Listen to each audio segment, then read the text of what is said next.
I never thought I would find myself in a situation like this. My wife Lisa and I had been married for nearly 7 years, and I always thought we had a solid relationship. Sure, there were ups and downs like any couple, but we had a shared home, a dog named Max, and even talked about starting a family soon. Life was good, or at least I thought it was, until the storm hit, and it wasn't just the weather. The first signs of trouble were subtle. Lisa began coming home late from work, claiming she was swamped with projects. I noticed she started to dress differently, more revealing even. It wasn't like her to flaunt herself. At first, I brushed it off as her trying to feel confident or maybe just wanting a change. She was always beautiful, but something felt off. Then there were the little things. Her phone ringing at odd hours, and she would quickly silence it or step outside to take calls. The day I discovered her infidelity was a rainy Thursday. I got home earlier than usual, planning to surprise her with dinner. I had even bought her favorite wine and had put on some soft music. As I walked into our house, I noticed the unusually loud sound of the shower running. I thought she must be exhausted from work and had decided to take a quick rinse. But as I wandered into the living room, a sudden feeling of unease washed over me. That's when I saw it. A text from a name I didn't recognize on her phone, which was sitting on the coffee table face up. I picked it up, debating whether I should read it. Curiosity got the better of me. Message simply read, "Can't wait to see you tonight, babe. I'll make it worth your while." I felt my heart drop, my mind raced. Who the hell was babe? I knew I shouldn't be looking through her phone, but my gut told me something was very wrong. When Lisa finally came out, she was wearing nothing but a towel, her hair dripping wet. She seemed startled to see me standing there, clutching her phone like it was a grenade. I remember the look on her face, a mix of surprise and instant guilt. "What's wrong?" she asked, her voice dripping with false innocence. I didn't waste time with pleasantries. "Who, babe, Lisa?" I shot back, my voice sharper than I intended. She froze, and for a moment I thought she might actually deny it. But the color drained from her face and she stammered. "It's nothing, just a coworker joking around. You know how they are." Her excuse was weak and flimsy, and I could see panic rising in her eyes. I pressed harder, demanding honesty. She finally broke down, and the truth spilled out like a dirty secret on a rainy day. It turned out she had been seeing someone else, Mark, a guy from her office. The betrayal sliced through me like a knife, and in that moment I felt every emotion imaginable. Anger, sadness, disbelief. I had given her everything, and this was how she repaid me. While she tried to explain herself, her words became a blur in my mind. I could hardly focus on what she was saying. She claimed it was a mistake, that she was unhappy, that I had been distant. But the excuses felt hollow, and all I could see was the shattered image of the wife I thought I knew. As I stood there, my heart racing and my mind swirling, I couldn't help but think of all the moments we shared, the laughter, the dreams, the plans for our future. And now here I was, confronted with a reality that felt more like a nightmare. I knew I had a decision to make, but in that moment all I could feel was the weight of betrayal pressing down on me. I wasn't just losing my wife. I was losing the life I thought we had together. After the confrontation, I needed some time to think. But my mind was clouded with pain, anger, and confusion. How could she do this to me? How could I move forward after this? I felt trapped in my own home, trapped in a life that no longer felt real. The storm outside seemed to reflect my turmoil as the rain poured down, washing away the last traces of the life I had known. In the days that followed, I found myself in a daze, replaying the confrontation in my mind over and over. It felt as if I were caught in a loop, living out the same grim moment, unable to escape the reality of it. Lisa tried to reach out to me, sending texts filled with apologies, assurances that she loved me, and pleas for forgiveness. But each message felt like a dagger in my heart. I was angry, hurt, and most of all, confused. How could I forgive someone who had so easily tossed aside our vows?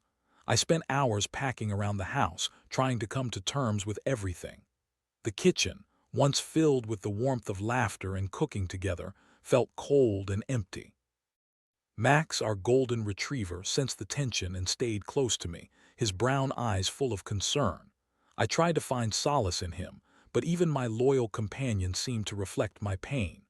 One evening, as I sat on the couch, a cup of cold coffee forgotten in my hands, I finally decided to confront the reality of my situation. I grabbed my laptop and began to research. I didn't want to be the victim of my own life. I needed to understand what I was dealing with. I stumbled across countless stories of infidelity, tales of betrayal, and advice on how to navigate the murky waters of a broken relationship. It was both enlightening and devastating, and I felt a sense of camaraderie with those who had walked this path before me. I learned that many people faced choices similar to mine. Some chose to fight for their marriages, believing in redemption and forgiveness. Others found strength in leaving, reclaiming their lives. I was caught in a whirlwind, swaying between the two extremes. The anger I felt toward Lisa was palpable, yet there was a flicker of love still buried deep within me. Could I really walk away from everything we had built together? Finally, I decided to confront her again. I needed to hear her side without the haze of emotions clouding my judgment. I called her to ask if we could talk, and she agreed. We decided to meet at a small cafe down the street from our home, a place that used to be one of our favorites. I remember feeling a knot in my stomach as I walked there, each step heavier than the last. When I arrived, Lisa was already sitting at a table, nervously tapping her fingers against the wood. She looked up, her expression one of trepidation mixed with hope. As I sat down, I could see the faint remnants of the woman I loved, but they were overshadowed by guilt and shame. "Thanks for meeting me," she started, her voice trembling slightly. I nodded, not trusting myself to speak yet. "I know you're angry and you have every right to be. I messed up. I know that," she continued, tears glistening in her eyes. "But I want to fix this if you'll let me." "Fix what, Lisa? The fact that you cheated on me, that you betrayed my trust. How can you even think that's possible?" I couldn't keep the emotion out of my voice. I wasn't thinking straight. It was a moment of weakness. I didn't want to hurt you, I just got caught up in everything. Mark made me feel alive. I know it was wrong and I hate myself for it. She spilled, her voice cracking. I listened, but her excuses felt empty. I wasn't looking for a reason, I was looking for honesty, and all I heard were the echoes of her betrayal. "What do you want from me, Lisa? Do you want me to just forget this happened, to forgive you?" "No. I don't expect that," she said quickly, shaking her head. "I just want you to understand that I love you. I made a mistake, a big one, but I want to make it right." There it was again, love, but love felt so fragile right now, like glass ready to shatter. I could feel the walls closing in as I battled with my emotions. Should I even consider forgiveness? Could I trust her again? "Do you love him?" I asked, my voice barely above a whisper. Her silence spoke volumes. She didn't answer immediately, and when she did, it was a half-hearted, "I don't know." It felt like a slap in the face. I knew then that I wasn't ready to forgive her. I needed time and I needed space.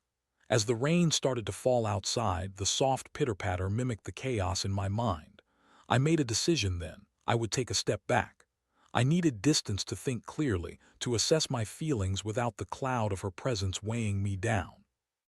"I think we need to take a break," I finally said, feeling the weight of my words.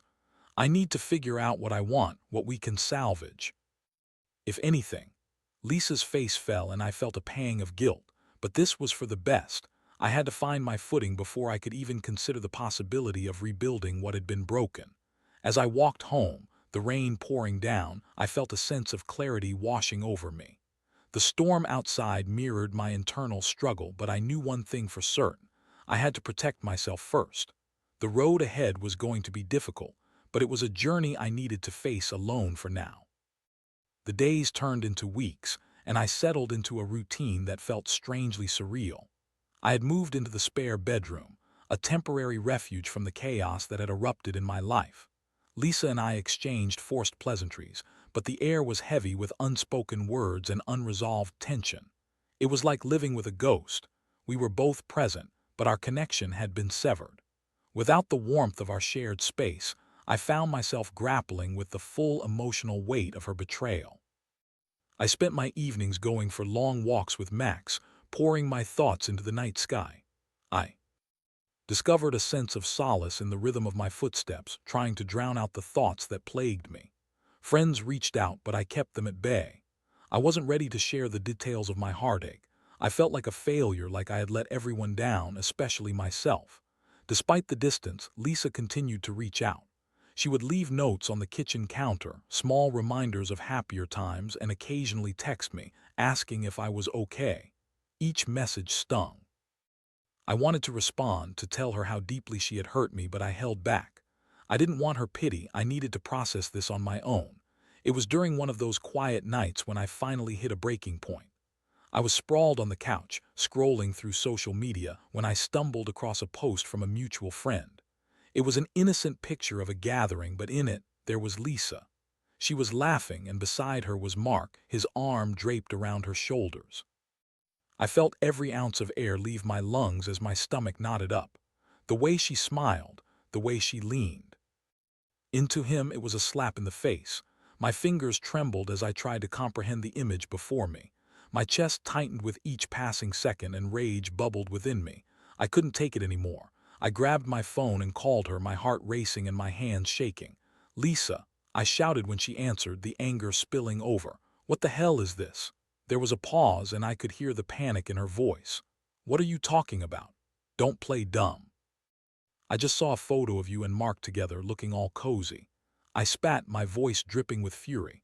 The silence on the other end was deafening, and I could almost see her scrambling for a response. "It's not what you think. We were just hanging out with friends, I swear. Just hanging out. You have some nerve. You think I'm going to believe that after everything?" My voice was rising, and I could feel the heat of betrayal coursing through my veins. She started to protest, but I cut her off. "I don't want to hear it, Lisa. You've already lied to me once. I can't trust anything that comes out of your mouth right now. Please just let me explain." She pleaded, her voice shaky with emotion, but I was done with explanations. My heart was racing with a mix of anger and pain that I couldn't suppress any longer. "Explain what? How you've been lying to me? How you've been flaunting this in my face? I deserve better than this." The conversation spiraled into an argument filled with accusations and denials, but it became clear that we were both speaking from a place of hurt and turmoil. In the end, I hung up, feeling like I had just fought a losing battle. That night I tossed and turned, unable to sleep. I couldn't escape the images of her with Mark, their laughter, their camaraderie. It all felt like a betrayal I couldn't shake. The betrayal felt like a weight on my chest, suffocating me. The next day I went to see a therapist. I had always believed in seeking help when things got tough, and now was no exception. As I sat in the small office, I felt both vulnerable and relieved. I explained everything: the betrayal, the confusion, and the deep emotional scars that were left behind. My therapist listened intently, guiding me through my feelings. "It's important to process your emotions, to allow yourself to feel hurt, anger, and sadness," she said gently. "You've experienced a deep betrayal, and it's normal to have a whirlwind of feelings, but you need to remember that your worth isn't defined by someone else's actions." Her words resonated with me, and I started to realize that I had been placing my self-worth in the hands of someone who had discarded it so easily. I had to find a way to reclaim that. Weeks turned into a blur of therapy sessions and sleepless nights where I slowly began to rediscover myself. I focused on my work, poured my emotions into my writing, and even began training for a half marathon. Physical exertion became a way to release the pent-up energy and frustration I felt. Yet despite my efforts to move on, Lisa was always in the back of my mind. I struggled with whether I could ever forgive her or if I even wanted to. I wasn't ready to make a decision just yet. I needed more time to heal. One night, as I lay in bed, I picked up my phone and found myself staring at the contact labeled Lisa. I hesitated before sending her a simple message: "We need to talk." I took a deep breath as I pressed send, knowing that whatever happened next would be a pivotal moment in my journey. The storm had been fierce, and I was ready to face the aftermath. But would I find clarity, or would I drown in the pain of her betrayal? The next day, I received her response almost immediately. "Okay. When and where?" was all it said. It was brief, professional even, and the lack of emotion in her words made my stomach twist. Part of me had hoped for a more heartfelt reply. Perhaps I was still clinging to the notion that there might be a shred of the love we once shared left between us. But those hopes were quickly dashed. We agreed to meet at a nearby park, a neutral ground that felt less constricting than our home. The morning of our meeting was bright and sunny, an ironic contrast to the storm that had been brewing inside me. As I drove there, my thoughts raced. What would I say? Was I prepared for the emotional turmoil that would surely follow? When I arrived, I saw Lisa sitting on a bench, her expression unreadable. She wore a white sundress that accentuated how beautiful she was, but all I could feel was the ache of betrayal. I approached her, each step heavy with the weight of our fractured relationship. "Hey," I said, keeping my tone neutral. "Hey," she replied, her voice quieter than I expected. It was a word that felt loaded with so many meanings. We sat in silence for a moment, both of us searching for the right words to say. The atmosphere around us felt charged, the tension palpable. Finally, I broke the ice. "I wanted to talk about everything that's happened. I need to understand where we stand." She looked down, her fingers nervously twisting the hem of her dress. "I know I messed up. I can't change the past, but I want to try and make things right. I know I hurt you, and I'm so sorry for that. I should have never let it go that far." I took a deep breath, feeling my anger and hurt bubble back to the surface. "But you did, Lisa. You allowed it to go too far. You chose to betray me." "I know," she said, tears glistening in her eyes. "I was confused and I felt alone. I thought I could keep it all separate, that I could have both lives. But I was wrong. I should have communicated better, and I'm sorry for that." Her apologies felt like a band-aid on a deep wound. I wanted to scream at her, to make her understand just how deeply she'd hurt me. But I also felt that familiar flicker of love deep down, battling with the anger and betrayal I held. "How can I trust you again?" I asked, my voice steady but laced with pain. "You shattered everything we built together." "I'll do whatever it takes to earn your trust back," she pleaded. "I'll go to counseling. I'll be transparent with you. I just need you to give me a chance." I could see the sincerity in her eyes, but I wasn't sure if it was enough. "That's a big ask, Lisa. Trust isn't something that can be given back so easily. You've taken a sledgehammer to our relationship, and now we have to pick up the pieces." "I'm willing to work on it," she said, her voice thick with emotion. "I love you. I never stopped loving you. I made a terrible mistake and I want to fix it, but I know I have to prove that to you." Her words hung in the air, and I felt the conflicting emotions swirl within me. I remembered the love we shared, the laughter, the intimate moments that felt so real. But I also remembered the betrayal, the feeling of being utterly blindsided. "Let me ask you this," I said, trying to keep my tone calm. "Do you love Mark?" She hesitated, her eyes darting away from mine. I don't know. I thought I did, but it was all so new and exciting. It's not like what we have. You're my best friend. I've built my life with you." "Then why did you throw it all away?" I pressed. "I was looking for something I thought I lost, something I thought I needed to feel alive again," she admitted, her voice trembling. "I was foolish. I didn't appreciate what I had until I risked losing it." We fell into silence once more, the weight of her words sinking in. I wanted to believe her, to feel that familiar sense of hope, but the scars were still fresh. "I don't know if I can forgive you right now," I finally said, my voice breaking. "This is going to take time, and I don't want to rush into anything. I need to think, to figure out what I truly want." "Okay," she replied softly, her eyes glistening with unshed tears.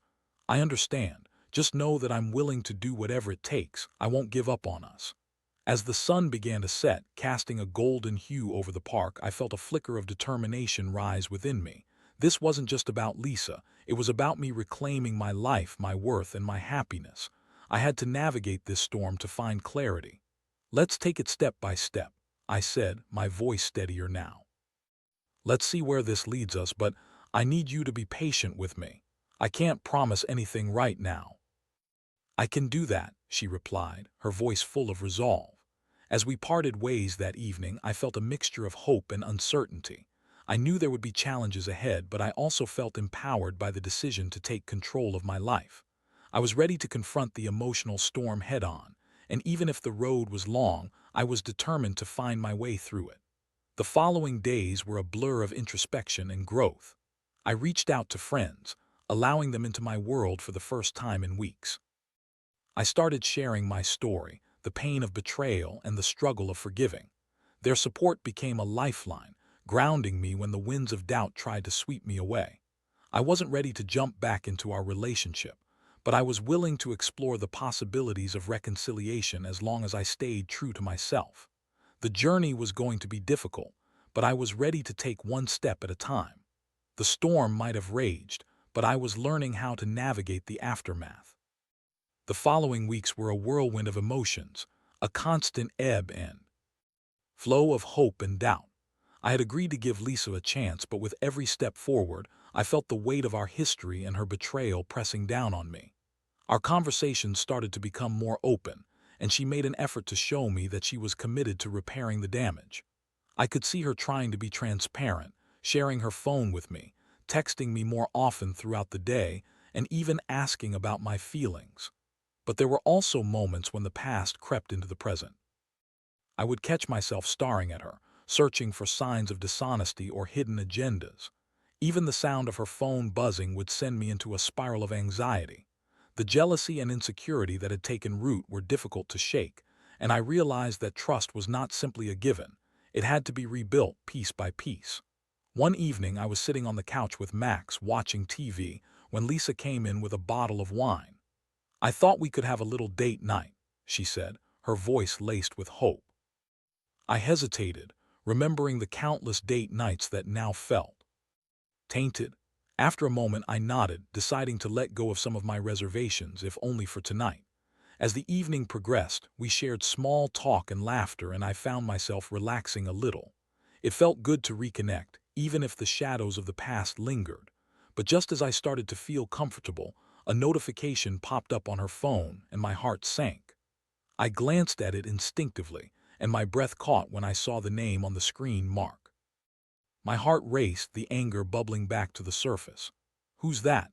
I asked, trying to keep my voice steady but failing miserably. She looked taken aback, her eyes widening.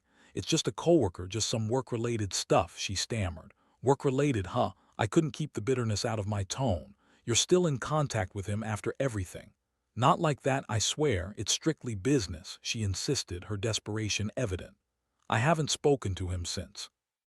"Well, I promise." But the damage was done. The evening that had started with promise now felt tainted. "You don't understand how hard this is for me," I said, my voice rising again. "I'm trying to trust you, trying to move forward, but every time I see his name, it's like a punch to the gut." "I'm sorry, I really am. I didn't expect them to text me," she pleaded, her eyes welling with tears. "I'm trying to do better, I swear, just give me a chance." I took a deep breath, trying to calm the storm inside me. Maybe I need to take a step back again. I thought we were progressing, but it feels like I'm just waiting for the other shoe to drop. "Please don't do that," she begged, reaching for my hand. "I want to show you I can be trusted again, but I can't do this if you keep pulling away." Her words hung in the air, and I felt torn. On one hand, I wanted to believe her, to give her the benefit of the doubt. On the other, the fear of being betrayed again loomed large in my mind. I needed clarity, and I needed to address this cycle of trust and suspicion. "Let's talk about this," I finally said, my voice calmer. "Now, we can't keep dancing around the issue. I need to know what you're feeling, what you want, and we need to set clear boundaries." We spent the next hour laying everything out on the table. We talked about her communication with Mark and how it made me feel. She assured me that there would be no more direct contact with him and that she was ready to cut all ties. I could see the sincerity in her eyes, but it was still hard for me to accept. "Honestly, I want to rebuild our life together," she said. "I miss us. I didn't realize how much I needed you until I almost lost you. I'm willing to do whatever it takes." Those words resonated within me, but the fear of vulnerability was still strong. I needed to not just hear her promises, but to feel them in action. I made it clear that I couldn't just forget what had happened. Trust required consistent effort, and I needed to see that. As the weeks passed, I found myself slowly softening. Lisa worked hard to show me her commitment. She would share her calendar with me, include me in her plans, and make an effort to reassure me whenever my anxiety flared. We even started going to couples therapy together, a step I had been hesitant about but ultimately felt was necessary. Therapy sessions were intense, but they forced us to confront our feelings head-on. I learned to articulate my emotions, my fears, and my anger in a safe space, while Lisa was encouraged to explore her motivations for her actions. Slowly, we began to peel back the layers of our relationship to understand what had gone wrong and how we could improve. One evening, after a particularly enlightening session, Lisa and I found ourselves sitting on the front porch as the sun set. The sky was painted in hues of orange and pink, a beautiful contrast to the emotional storm we had weathered. "I know this has been hard for you," she said softly, her hand resting on mine. "But I see hope for us. I really do." I looked at her, searching for the truth in her eyes. "I want to believe that, Lisa. Really, I do, but I need time. I can't rush this." "Take all the time you need," she replied, squeezing my hand. "I'll be here, working every day to prove I'm worthy of your love." It was a small victory, but it felt monumental. For the first time since everything had happened, I felt a glimmer of hope. It wasn't going to be easy, and I still had a long way to go, but I realized that healing would take time, and that was okay. I was learning to open my heart again, one cautious step at a time. The path ahead was uncertain, but I knew I had to navigate it with honesty and communication. The storm might have left a wreckage in its wake, but together we could rebuild brick by brick. And as the sun dipped below the horizon, I felt a sense of peace settle within me. Maybe, just maybe, we could find our way back to each other. As the weeks turned into months, Lisa and I continued our journey toward healing. The process was not linear. There were days when I felt hopeful and optimistic, and others when the weight of doubt threatened to pull me back into darkness. But through it all, we committed to open communication and honesty, confronting our fears, rather than shying away from them. Couples therapy became a sanctuary, a place where we could express our deepest emotions without fear of judgment. I learned to voice my insecurities, and Lisa became more vulnerable, sharing her struggles and the reasons behind her actions. Each session chipped away at the wall that had sprung up between us, slowly allowing us to reconnect on a deeper level. One day after therapy, we decided to go for a hike in the nearby hills. The sun was shining brightly and the air was fresh. As we walked, I could see the beauty of nature surrounding us, reflecting the tentative beauty of our relationship. We talked about our future, about what we envisioned for ourselves as individuals and as a couple. I felt a sense of stability in those conversations that had been absent for so long. "Do you remember when we used to plan those spontaneous road trips?" Lisa said, her eyes sparkling with nostalgia. "We would just pack up and drive without any destination in mind. Those were some of my favorite memories." I smiled at the memory, the laughter and joy we shared flooding back. "Yeah, those were the days. We were so carefree," I replied. "Maybe we need to get back to that, finding joy in the little things together." Lisa nodded, her expression earnest. "I want to create new memories with you, ones that reflect the growth we've both gone through. I've learned so much about myself and about what it means to truly appreciate our relationship." "I think we can get there," I said, feeling a sense of optimism wash over me. "But we have to keep working at it, one step at a time." That evening, as we settled in for a quiet night at home, I felt a sense of calm enveloping me. We spent hours talking, laughing, and reminiscing about the good times, and for the first time in a long while, I felt the love between us rekindling. It was still fragile, but it was there, glowing like a flickering candle. Over the next few months, we continued to rebuild our relationship. Lisa made a conscious effort to earn my trust back. She involved me in her life more, introducing me to friends and colleagues, making sure I felt secure in our partnership. I learned to let go of my insecurities, to trust that she was committed to us. Yet, the journey was not without its challenges. There were moments when my jealousy would flare, especially when Lisa would mention her colleagues or the office. I had to remind myself of the work we had done to get to this point and trust that she was committed to being transparent. Each time I confronted my fears, she was there to reassure me, and gradually, the anxious thoughts began to fade. In time, I realized that healing wasn't just about forgiving her. It was also about forgiving myself. I had spent so long feeling like a victim, and it was time to reclaim my power. I started focusing on my own passions, diving deeper into my writing and finding fulfillment outside of our relationship. It became clear that self-love and self-improvement were just as crucial as our efforts to mend our bond. One evening, as I sat at my desk writing, the sun was setting outside, casting a warm golden glow across the room. I paused, looking out the window, and felt a wave of gratitude wash over me. Despite the heartache and betrayal, I had emerged stronger and more self-aware. I had learned valuable lessons about love, trust, and the importance of communication. That night I decided to write Lisa a letter. I poured my heart onto the page, expressing my gratitude for her efforts, my hope for our future, and the love I still felt for her. I wanted her to know that while we had faced the storm, we were now standing on the other side, ready to embrace whatever came next. When I handed her the letter, her eyes shimmered with emotion. She read it quietly, and when she looked up, I saw tears in her eyes. "This means so much to me," she said softly, her voice trembling. "Thank you for believing in us, for giving us another chance. I promise to keep working on myself and on our relationship." As we embraced that night, I realized that love is not just a feeling, it's a choice. A choice to fight for each other, to grow together, and to remain committed even when the road gets rocky. In the months that followed, we began to plan a new adventure, a road trip just like the ones we used to take. We mapped out a destination, packed our bags, and set off with Max in the backseat, our spirits high. The journey ahead was unknown, but we were ready to embrace it together.